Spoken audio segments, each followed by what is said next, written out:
하나님의 말씀을 봉독합니다. 오늘 은혜 받으실 하나님의 말씀은 신약성경 에베소서 2장 19절부터 22절까지의 말씀입니다.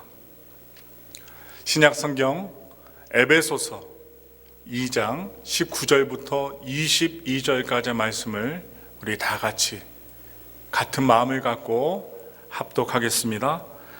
그러므로 이제부터 너희는 외인도 아니요 나그네도 아니요 오직 성도들과 동일한 시민이요 하나님의 권속이라. 너희는 사도들과 선지자들의 터 위에 세우심을 입은 자라. 그리스도 예수께서 친히 모퉁이 돌이 되셨느니라. 그의 안에서 건물마다 서로 연결하여 주 안에서 성전이 되어가고 너희도 성령 안에서 하나님이 거하실 처소가 되기 위하여 그리스도 예수 안에서 함께 지어져 가느니라. 아멘. 우리 다 같이 옆에 분과 인사합니다. 사랑하고 축복합니다. 사랑하고 축복합니다.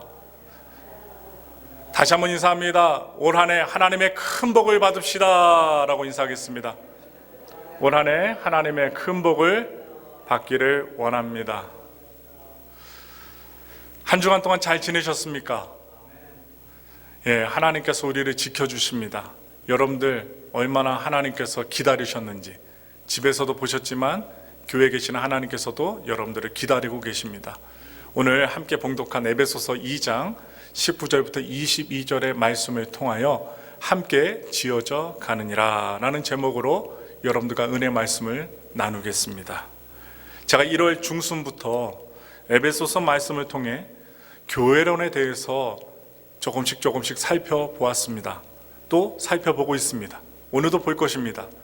에베소서 교회, 에베소서에 나오는 이 에베소 교회는 바울이 2년 반 동안 머물러 있었던 교회였고, 또한 바울이 심혈을 기울여 하나님의 복음의 말씀을 전하였던 교회였습니다. 그의 사역 중에 가장 공을 들였던 교회가 바로 오늘 우리가 살펴보고 있는 에베소 교회입니다. 바울은 이방인들 중심으로 이루어진 에베소 교회가 바로 교회로서 든든하게 세워져 가기를 간절히 바라고 원했습니다. 여러분들이 자녀를 바라볼 때 아주 건강하고 튼튼하게 자라기를 바라는 것처럼 사도 바울은 하나님의 귀한 사도로서 이방인들이 많이 모여서 무리를 이루고 공동체를 이룬 이 에베소 교회가 아주 든든하게 서가기를 기도했던 것입니다. 그리고 사역했습니다. 당시에 교회라는 모델 자체가 그리 많지 않았을 때라 바울은 에베소 교회 성도들에게 교회가 어떤 공동체가 되는지에 대해서 가르쳐 주기를 원했고 또한 이루기를 원했습니다. 오늘 에베소서 2장 귀한 말씀을 통해서 우리는 교회로서 어떤 하나님의 부르심이 있는지 함께 말씀을 차곡차곡 살펴보시면서 주님이 잔잔한 파도와 같이 주시는 은혜를 우리가 누리기를 원합니다. 바울은 먼저 에베소 교회 성도들이 예수님을 믿기 전 어떤 존재였는지를 말하고 있습니다. 우리 말씀을 보겠습니다. 에베소서 2장 1절부터 3절의 말씀입니다. 그는 허물과 죄로 죽었던 너희를 살리셨도다. 그때 너희는 그 가운데서 행하여 이 세상 풍조를 따르고 공중의 권세 잡은 자를 따랐으니 곧 지금 불순종의 아들들 가운데서 역사하는 영이라. 전에는 우리도 다 그 가운데서 우리 육체 욕심을 따라 지내며 육체와 마음에 원하는 것을 하여 다른 이들과 같이 본질상 진노의 자녀이었더니. 이 말씀을 보니까 에베소 교회 성도들은 원래 허물과 죄로 죽었던 자들이었습니다. 이 세상 풍조를 따르고 공중의 권세 잡은 자를 따르던 죄 많은 자들이었습니다. 그래서 육신의 욕심, 그 욕심을 따라 살았기 때문에 하나님의 진노와 심판을 받을 수밖에 없는 존재들이었습니다. 이것은 다름이 아니라 예수 믿기 전에 바로 우리들의 모습을 말해주고 있습니다. 에베소 교회 이방인들 뿐이 아닙니다. 예수 믿기 전 죄 많던 우리들의 모습, 그 모습을 말하고 있는 것입니다. 바울은 결론적으로 예수 믿기 전 에베소 교회 성도들의 정체성을 이렇게 말씀하고 있습니다. 에베소 2장 12절의 말씀입니다. 큰 소리로 읽겠습니다. 그때에 너희는 그리스도 밖에 있었고 이스라엘 나라 밖의 사람이라. 약속의 언약들에 대하여는 외인이요 세상에서 소망이 없고 하나님도 없는 자이더니. 무슨 말씀을 하고 있습니까? 안에 들어오지 못하고 밖에서 서성이고 있는 이방인들, 구원받지 못한 불쌍한 존재에 대해서 말씀해 주고 있습니다. 이방인들은 하나님의 언약에 초대받지 못하였고 오랜 시간 하나님의 약속, 언약 밖에 있어야 했습니다. 남 얘기가 아닙니다. 바로 구원받기 전 우리의 모습이기도 합니다. 바울이 굳이 과거의 이야기를 하는 이유가 무엇일까요? 왜 구원받기 이전의 모습을 이야기하고 있는지 한번 생각해 보세요. 그것은 언약의 밖에 있었던, 구원의 밖에 있었던 우리들이 하나님의 부르심을 통해 교회 안으로 들어온 것이 얼마나 영광스러운 사건인지를 깨닫게 하시기 위해서 오늘 사도 바울을 통하여 에베소 교인들에게 말씀하고 있는 것입니다. 바울은 아주 자세하게 말하고 있습니다. 말씀 보겠습니다. 에베소서 2장 13절부터 14절의 말씀입니다. 이제는 전에 멀리 있던 너희가 그리스도 예수 안에서 그리스도의 피로 가까워졌느니라. 그는 우리의 화평이신지라. 둘로 하나를 만드사 원수된 것 곧 중간에 막힌 담을 자기 육체로 허시고. 놀라운 일이 일어나게 됩니다.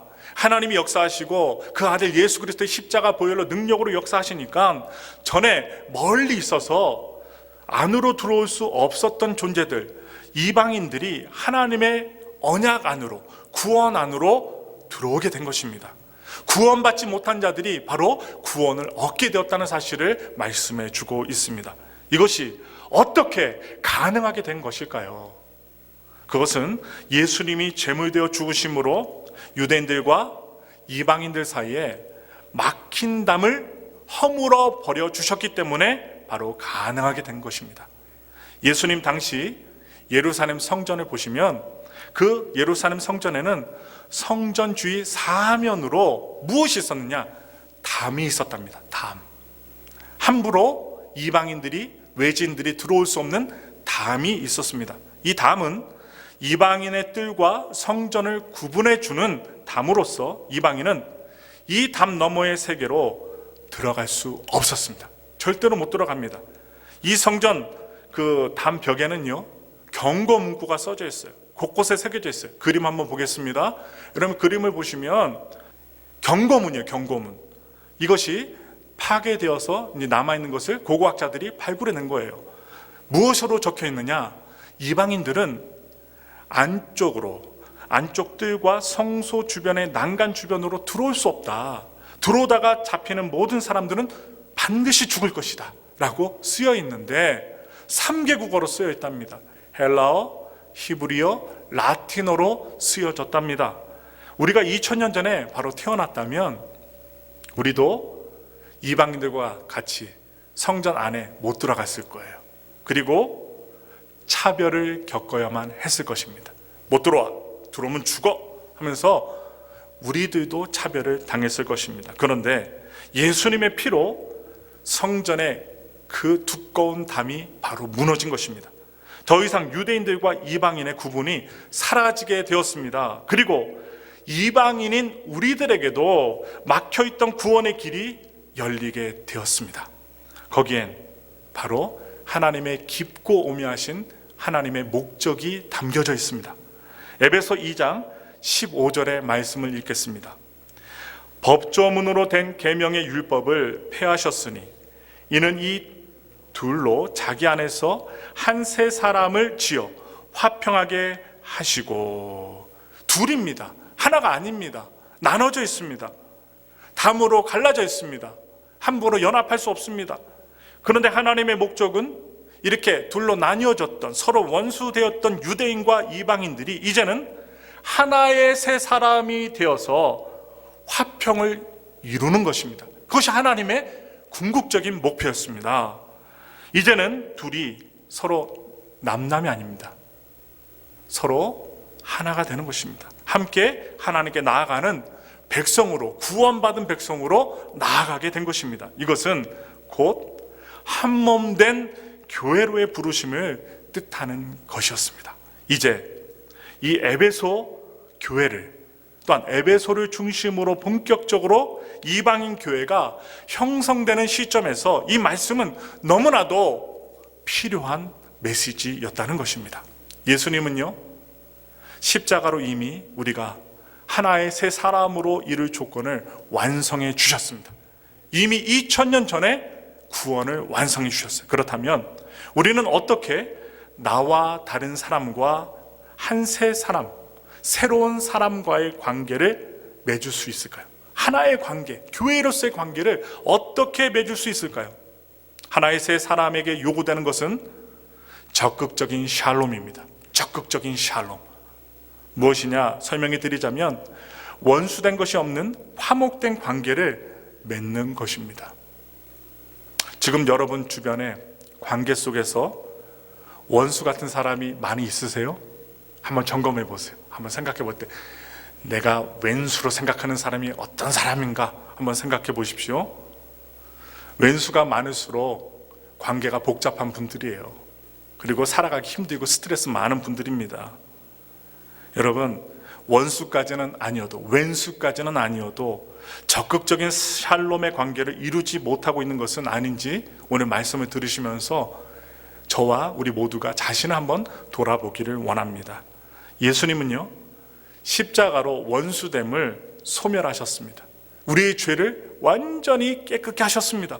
에베소 2장 16절부터 17절까지 말씀입니다.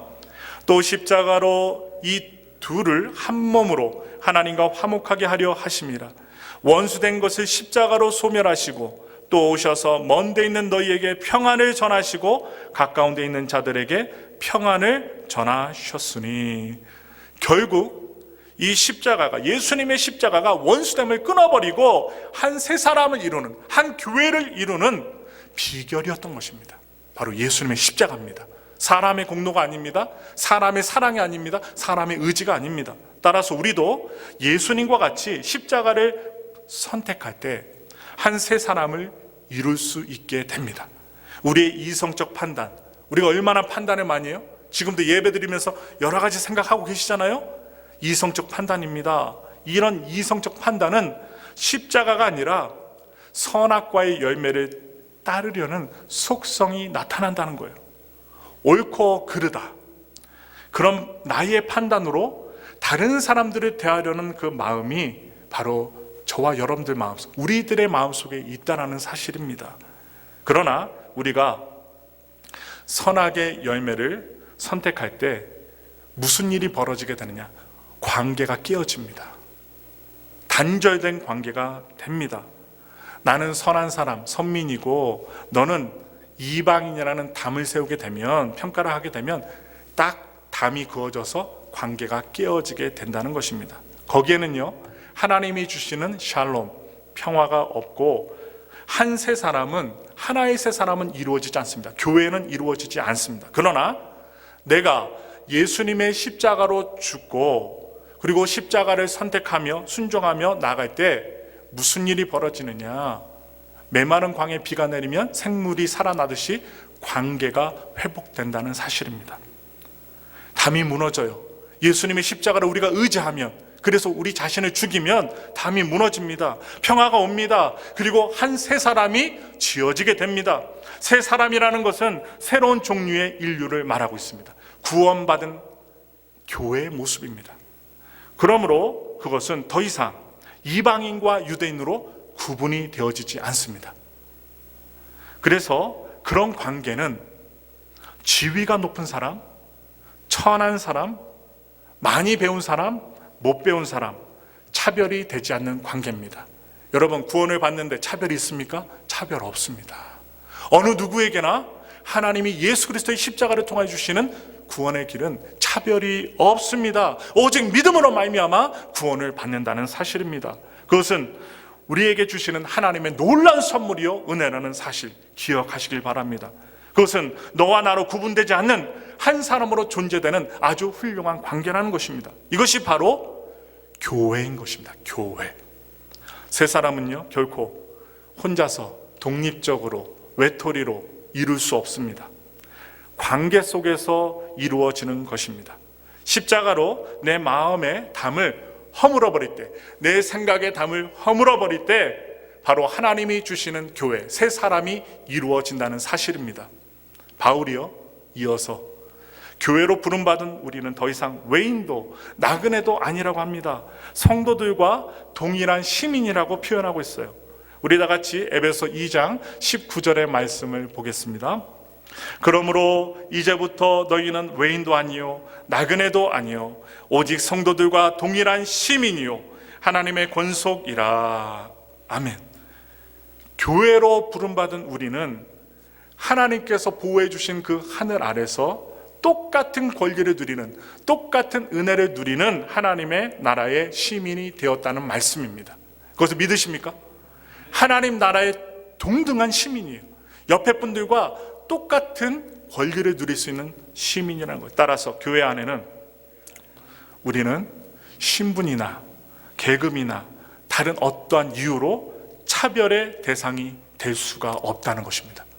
우리가 살아가다 보면, 교회 생활하다 보면 외모를 보고 학벌을 보고 아니면 재산을 보고 기가 죽거나 아니면 어떻게 존대해 주거나 이럴 때가 있어요. 그거 하지 말라는 거예요.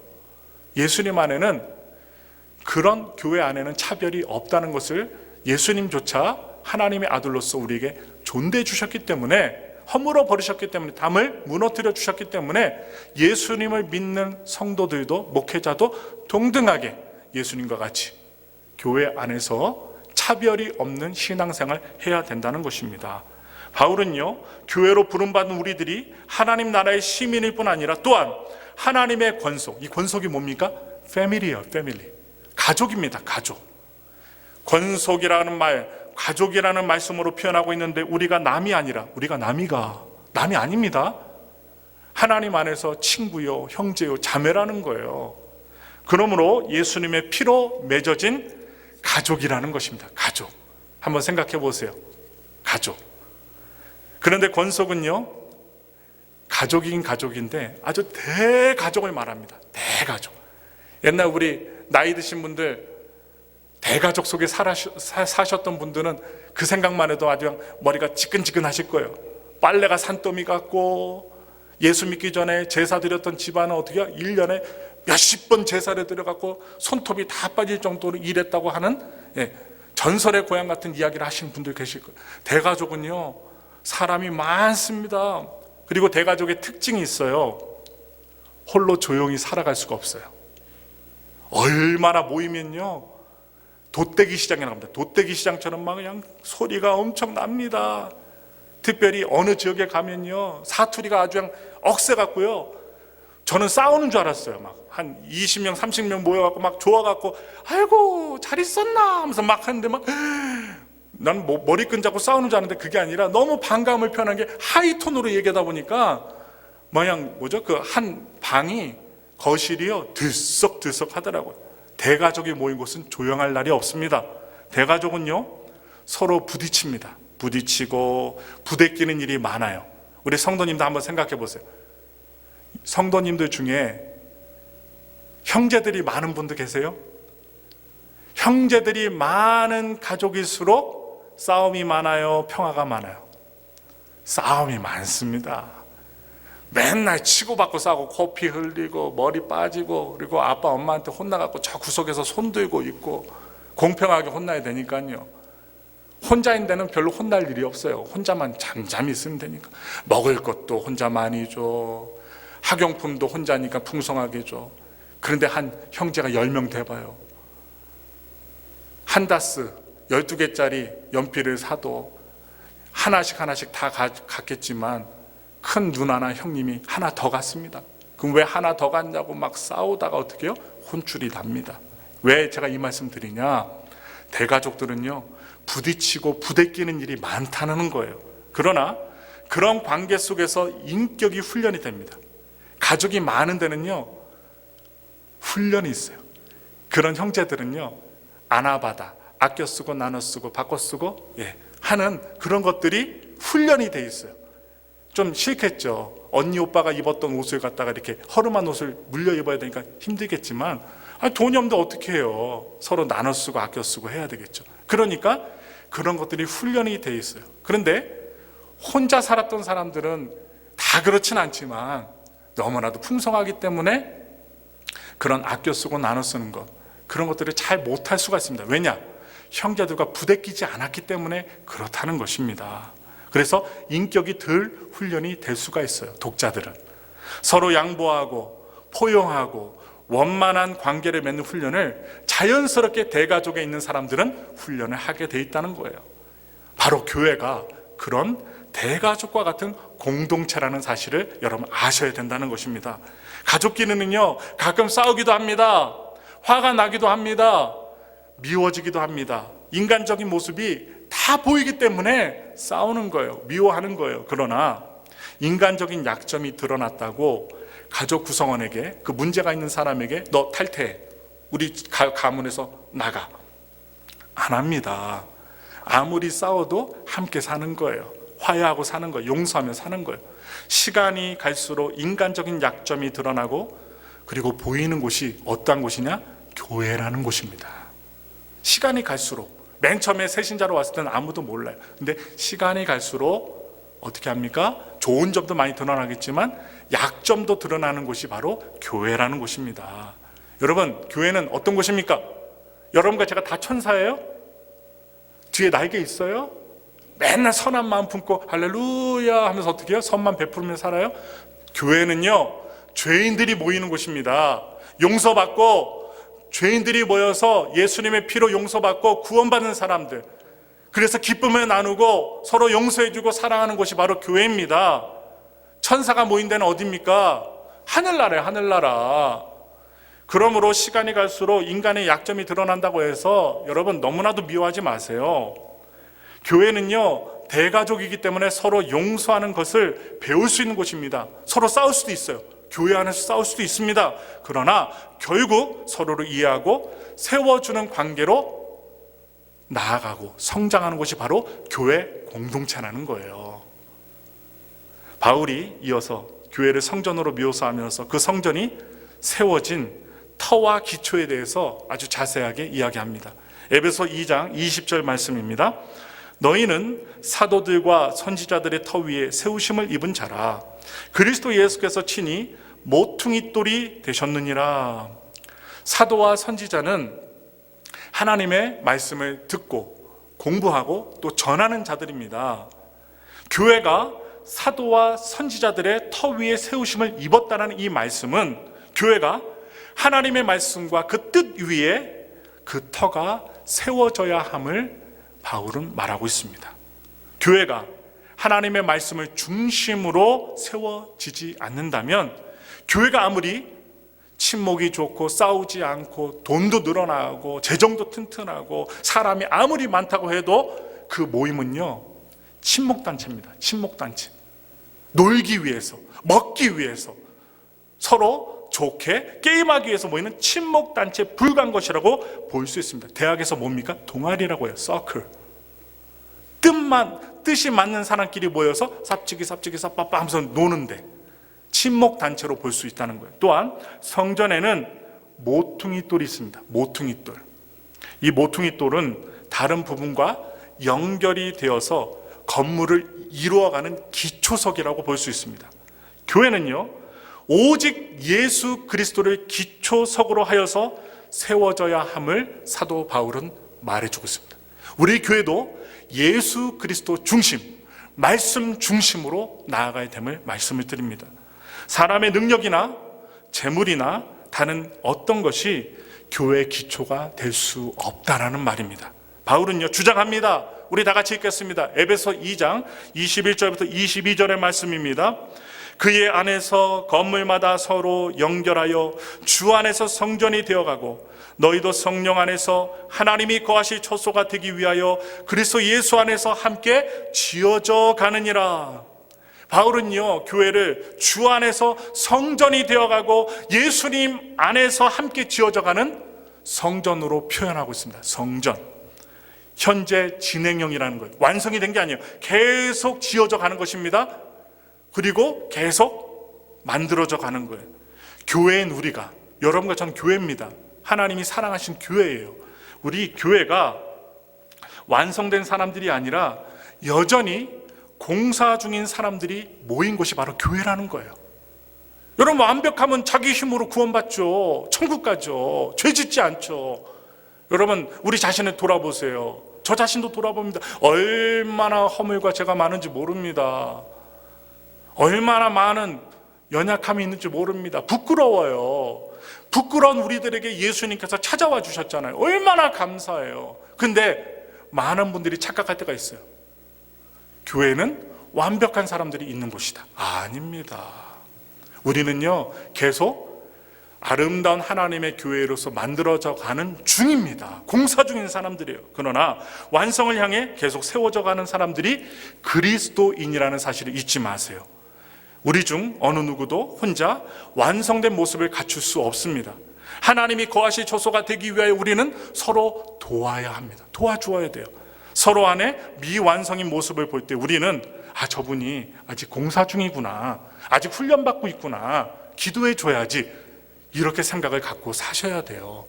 저는요, 제가 어릴 때 초등부에 다닐 때 성가대를 했어요. 막 이제 친구한테 전도를 받고 교회를 갔는데 성가대가 그렇게 하고 싶었어요. 근데 뭐 악보도 볼 줄 모르고 노래도 잘 못 불렀지만 아름다운 여자 선생님이 앞에서 막 지휘를 하시고 애들이 막 병아리 입 찢는 것보다 더 하면서 막 하는 거 보고 너무 하고 싶어갖고 오디션을 봐갖고 통과해서 했는데, 저는요 그 당시 성가대석에서 목사님 볼 때 목사님은요 화장실도 안 가시는 줄 알았어요. 목사님은 방귀도 안 끼시는 분인 줄 알았어요. 근데 어느 날 제가 화장실 가서 목사님 딱 지나가는데 목사님 방귀를 똥 끼시더라고요. 목사님도 방귀를 끼시는 분이구나. 그때 알았다니까요. 여러분, 교회는요 완벽한 사람들이 다니는 거 아닙니다. 목사도 화장실 가고요, 성도님들도 어떻게 해요? 신진대사가 원활하셔갖고 여러 가지 일들을 다 인간적으로 하시는 분들입니다. 그런데 교회를 바라볼 때 많은 사람들이 뭐하냐? 천사들만 사는 곳으로 착각하고, 그리고 비난하고, 또한 비평하고 이성적인 판단으로 사시는 분들만. 여러분, 그렇다고 해서 이것을 이용하면 안 됩니다. 죄가 많으니까 일부러 더 죄 짓고 분당을 짓고 싸움을 갖다 일부러 만들면 하나님 기뻐 안 하십니다. 재판이 열려요. 모임의 회의가 열려요. 몇 번 증인을 세워서 하지 말라고 했는데 계속 죄를 지면 어떻게 합니까? 공동체에서 내쫓습니다. 그런 절차도 있어요. 왜냐? 한쪽으로 치우쳐서 하면 안 되기 때문입니다. 제가 말씀드린 이유는 우리의 미완성적인 부분이 있다는 거예요. 아직 공사 중이라는 거예요. 그래서 우리는 인내해야 합니다. 그 과정이 불편합니다. 어떤 사람 볼 때 불편해요. 여러분, 나와 관계가 좀 깨진 사람 만날 때 불편합니다. 여러분, 솔직한 마음이에요. 불편하지 않은 거 아니에요? 어떤 분들은요 심하게 교회에서 싸우셨어요. 근데 제가 봤거든요.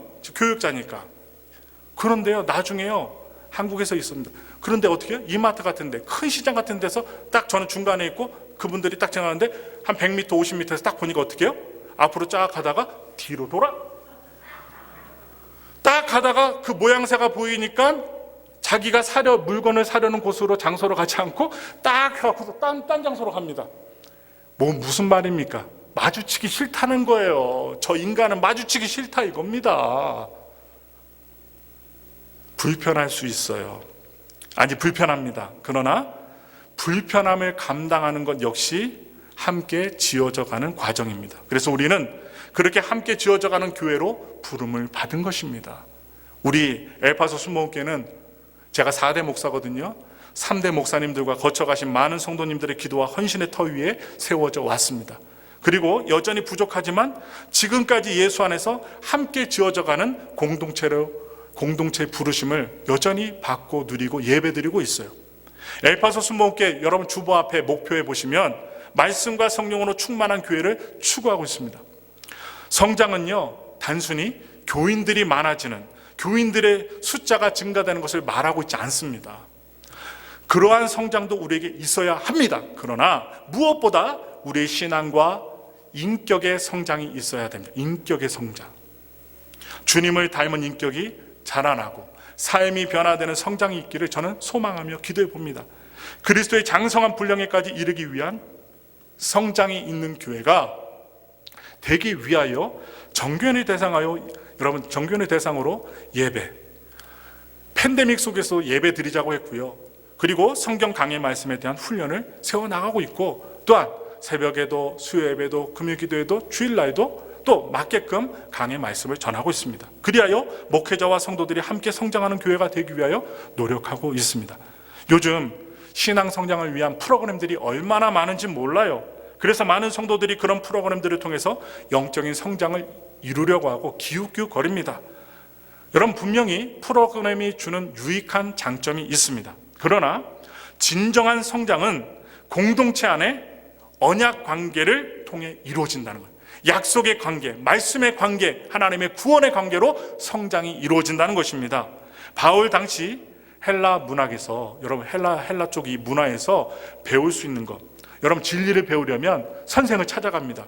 선생을 찾아가서 돈을 주고 수수료, 수강료를 주고 배웠습니다. 그러나 하나님의 진리는 학원이나 아니면 단체에서 돈 내고 배우는 그런 것이 아니라는 것입니다. 절대로 돈 내고 배울 수 있는 것이 아닙니다. 바울은 이 대가족이라는 개념을 통해서, 즉 서로 부딪히는 관계를 통해 배우고 성장하게 됨을 말씀하고 있는 것입니다. 그것도 이방인들이 모였던 에베소 교회에 얼마나 많은 문제거리들이 있었겠어요.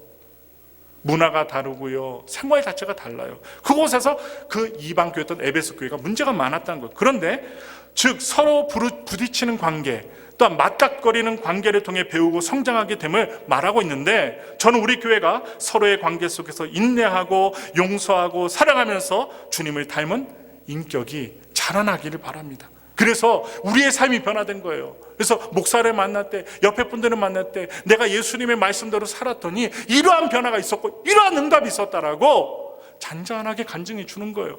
그럼 그것을 듣는 사람들이 나도 변화되고 너도 변화되고 목사도 변화되고 성도들도 변화돼서 또한 하나님의 인격을 점점 닮아가는 그런 모습들이 나타나길 소망하고 있습니다. 우리가 더욱 기도하며 찾고 성장해야 될 비결은 자녀들을 하나님의 나라의 일꾼으로 키우는 교회입니다. 우리 자녀들을 신앙적으로 잘 양육하고 정서적으로 잘 돌보셔야 할 책임이 있으셔요. 여러분과 저에게. 저희 아이들도 지금 같이 함께 예배를 드리고 있어요. 그래서 우리 교회는 단순히 교회학교 차원이 아닌 전인적인 교육의 장으로서 아동교육을 할 수 있는 교회가 되길 소망하면서, 그리하여 우리의 자녀들을 건강하고 밝은 하나님의 사람들로 양육하는데 목표를 두고 기도하고 있습니다. 우리 교회는요, 나이별로 좋은 주일학교 프로그램이 있는 교회가 아닙니다. 그렇기 때문에 자연스럽게 단순히 교회학교 차원이 아닌 전인적인 교육의 장으로서 교육을 할 수 있는 환경이 형성되도록 더더욱 우리 모두의 관심과 헌신이 필요합니다. 많은 사람 그래요. 왜 애들이 없어요? 여러분, 애들이 있다가도 없고요. 여긴 엘파소는요, 군인 가족이기 때문에 왔다가, 어린아이가 있는 가족들은 왔다가 2, 3년 되면 떠납니다. 우리 EM 예배나 우리 성인 예배도 튼튼해지려면 여러분들의 자녀들이 오셔야 돼요. 왜? 타지에 가지 않은 자녀들이 와야 됩니다. 많은 사람들 그래요. 왜 저 집 애는 없어요? 그럼 당신 집 애는 어딨냐고. 전 그렇게 얘기를 하고 싶다니까요. 왜 저 집 애는 없어요? 왜 사람이 없어요? 우리 가족부터 챙기시는 거예요. 내 가족부터 함께 예배 드리고, 사람이 많든 적든, EM 예배건 한인 예배건 사람이 많든 적든 오면, 여러분 3, 3, 5 모이면 많아지는 거예요. 여러분 생각해 보세요. 왜 우리 아이들이 없는지. 타지로 많이 갔기 때문이에요. 여기 일이 없으니까 갔고, 또한 여러 가지 일들로 인해서 부모가 다른 교회 갔을 때 또 외국인 교회를 나가서 다시 올 수 없어서 못 오는 경우도 있어요. 그런데 우리의 아이들이 부모님과 함께 예배를 드려 교회에 올 수 있다면 교회의 자리는 반드시 채워질 것입니다. 그래서 여러분 모두의 관심과 헌신이 필요해요. 부모와 교회와 성도된 우리 모두가, 우리 아이들이 특별한 환경 속에서 건강한 믿음의 세대로 일어나도록 함께 힘썼으면 좋겠습니다. 함께. 그래서 우리 모두는 지금 미국의 엘파소라는 땅에서 한 교회로 부르심을 받았습니다. 좋든 싫든 우리는 하나님의 성전으로 함께 지어져 가야만 합니다. 바라는 소망이 있어요. 바라기는 이 엘파소에 있는 동안 온 가족이 함께 예배하며 하나님을 예배하는 터가 다져지는 기회가 되길 바랍니다. 저도 한국에 대형교회 있을 때는 가족들과 함께 예배 못 드렸어요. 다 떨어져서 다 예배 드렸어요. 그러다가 예배가 끝나고 나중에 저녁 때가 돼야지 합쳐 해갖고선 식사도 하고 모였습니다. 그런데 다 같이 예배 드릴 수 있는 이민교회 오니까 그것도 장점이 있더라고요. 내 아이들이 아빠의 설교를 들을 수 있고 아빠의 치리를 받을 수 있으니까 감사해요. 이렇게 함께 예배를 드릴 수 있는 장점, 그래서 단점보다는 장점을 봅니다. 여러분, 제가 무슨 말씀을 드려요? 온 가족이 함께 예배하며 하나님께 예배하는 터를 다지세요. 지금도 집안에 있는 자녀들 있죠? 데리고 나오세요. 그래서 어떻게 해요? 목사님의 말씀, 영어가 한국어를 못 들으면 영어라도 들으라고 하고 사람 바라보지 말고 너 목사님 말씀만 잘 듣고 그리고 깨어 있으라, 기도해라. 여러분, 싫다고 하는데 계속 싫다고 두면 죽은 영혼이 됩니다. 그러므로 부모인 우리가 자녀에게 줄 수 있는 최고의 유산이 뭔지 아세요? 하나님께 예배하는 삶입니다. 부모가 먼저 기도 생활, 믿음 생활, 헌금 생활, 하나님 앞에 가정에서 교회에서 잘하면 자녀들이 그것을 봅니다. 우리 부모가 어떻게 예배를 잘 드리는지, 어떻게 하는지 봅니다. 그리고 나서 따라해요. 그러므로 저도 부모님께서 저에게 남겨주신 유산은 기도하고 예배하며 교회를 사랑하는 삶이었습니다. 저도 그대로 부모님을 따라 교회 생활 하다가 신학대학하고 대학원 나와서 목회자가 된 거예요. 하루아침에 목회자가 된 것이 아닙니다. 우리의 작은 교회 공동체에서 여러분들이 말씀과 기도를 통한 성령의 역사를 체험해 보시기 바랍니다. 남은 해야지, 너희 가족은 해야지, 나는 아니야, 이게 아니라 함께 하는 것입니다. 그리하여 여러분 평생에 변하지 않는 신앙의 기초를 세우는 기간이 엘파소 순복음교회 교회에서 예배드리고 헌신하고 하나님께 봉사하며 또한 충만한 예배를 드릴 때 임한다는 사실 잊지 마시고, 더 나아가 우리 모두가 한 성전으로 이곳에 있는 동안 함께 지어져 가고 함께 성장한 은혜가 충만하게 맺히기를 예수님의 이름으로 축원합니다.